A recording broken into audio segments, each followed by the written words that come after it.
On average, there are 3.5 million people in the United States that are experiencing homelessness every year.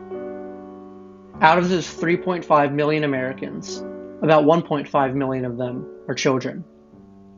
This is the current state of America, where millions of human beings are out on the streets and unable to fend for themselves or for their families due to a lack of affordable housing, low wages, and numerous other problems.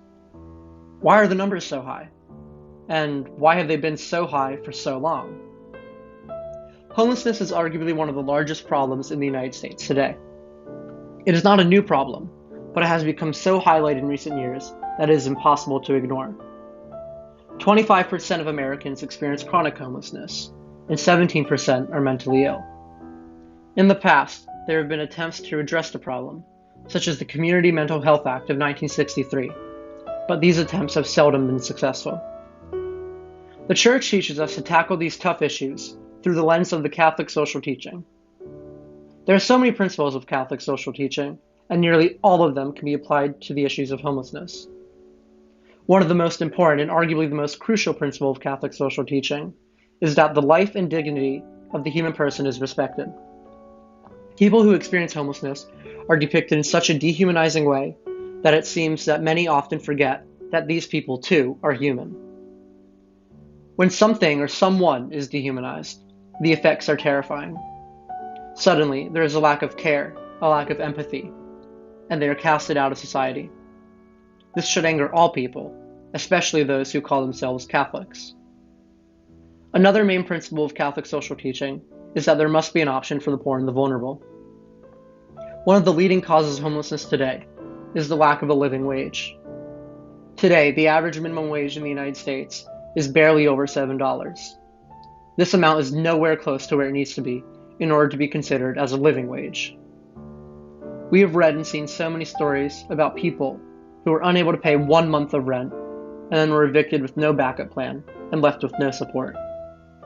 Often, these were single parents who were already struggling to support their children and their families. It is shocking to see just how quickly a person can go from doing all right to having nothing. What bothers me, and what should bother others too, is that there is very little support for people who experience similar situations. There must be more programs to help these people get back on their feet. A final principle that must be applied to homelessness is solidarity. No matter how different we look, the language we speak, or the religion we practice, we are all brothers and sisters of the same human race. It is our duty to respect one another and to help each person that we can. Because does it not only seem right to make sure that each person is taken care of? The problem of homelessness has been the issue that has stuck with me most in recent years. One of the biggest takeaways for me has been to avoid referring to these people as homeless people. What I have come to realize is that that title is dehumanizing in itself. Now, especially after learning all that I have, using the title of people experiencing homelessness is much more respectful. What I like about it is that this way of saying it is that it puts people first, both literally and figuratively. Some progress has been made, but there is so much more to be done to help all people. As Catholics, using the many principles and the teachings of the Church, we are called to be a united family, and it is about time that we begin acting like it.